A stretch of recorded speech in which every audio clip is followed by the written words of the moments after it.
रेवड़ी कल्चर पर बीजेपी और केजरीवाल सरकार में जुबानी जंग लगातार जारी है। बीजेपी का केजरीवाल सरकार पर बड़ा हमला, शराब माफिया से आम आदमी पार्टी की दोस्ती है, ये बीजेपी का कहना है। रेवड़ी पॉलिटिक्स कर रहे हैं केजरीवाल, ये बड़ा आरोप बीजेपी की तरफ से लगाया गया। मोहल्ला नहीं हो हल्ला क्लिनिक चलाया जा रहा है आम आदमी पार्टी की तरफ से। दिल्ली में आम आदमी पार्टी का स्कूल का वादा भी झूठा है, ये बड़ा आरोप बीजेपी की तरफ से आम आदमी पार्टी पर लगाया गया। यानी रेवड़ी कल्चर पर अब जो रण है वो लगातार बढ़ता जा रहा है, वो छिड़ा हुआ है। यह पूरा विषय कानून का है।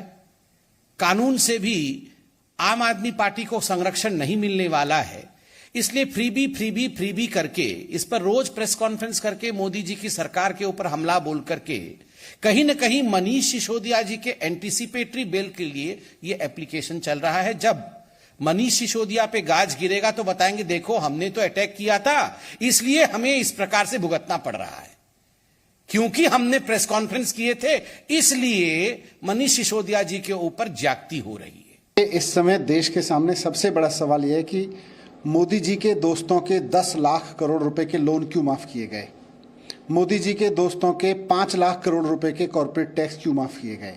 इससे जो देश को चूना लगा है उसका जवाब दें प्रधानमंत्री जी, उसका जवाब दें भारतीय जनता पार्टी के नेता, उनके वित्त मंत्री जी इसका जवाब दें कि दोस्तों के 10 लाख करोड़ रुपए के लोन क्यों माफ किए गए।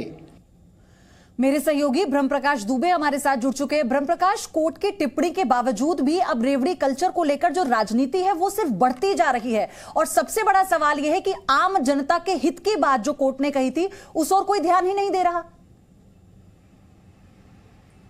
बिल्कुल पयोधी, देखिए अभी ये इस पर सियासत और ज़्यादा होगी, क्योंकि गुजरात में आप देखिए जिस तरह से अरविंद केजरीवाल दौरा कर रहे हैं, लगातार वहाँ पर घोषणाएं कर रहे हैं, फ्री की बिजली का, फ्री का पानी का, उसको लेकर बीजेपी उनको घेर रही है। मामला सुप्रीम कोर्ट में गया है और सरकार की तरफ से भी कहा गया है कि कहीं ना कहीं एक इसकी लिमिट बनानी होगी। सरकार से जब जवाब मांगा था सुप्रीम कोर्ट ने तो इसमें राय मांगी थी और ये पूछा था कि कहाँ तक ऐसी घोषणाएं की जा सकती हैं, क्योंकि इस तरह की घोषणाएं जैसे जैसे जितनी ज़्यादा सरकारें करती हैं उसका अर्थव्यवस्था पर नेगेटिव असर पड़ता है। लिहाजा इस पर सियासत भी हो रही है, लेकिन सीरियस ढंग से इस पर विचार भी किया जा रहा है। यही वजह है कि सुप्रीम कोर्ट ने इसमें दखल भी दिया है, लेकिन अभी फ्री की घोषणाओं पर सियासत और ज्यादा होगी, क्योंकि आने वाले दिनों में कई राज्यों में विधानसभा के चुनाव होने हैं और हर पॉलिटिकल पार्टी जनता को आकर्षित करने के लिए ज्यादा से ज्यादा मुफ्त की घोषणाएं करना चाहती है। जिस तरह से अरविंद केजरीवाल गुजरात में जाकर कह रहे हैं, वो सिर्फ आम आदमी पार्टी ऐसा नहीं कह रही है, कई पॉलिटिकल पार्टी। ठीक, ब्रह्मप्रकाश दुबे, और भी जानकारी आपसे लेंगे।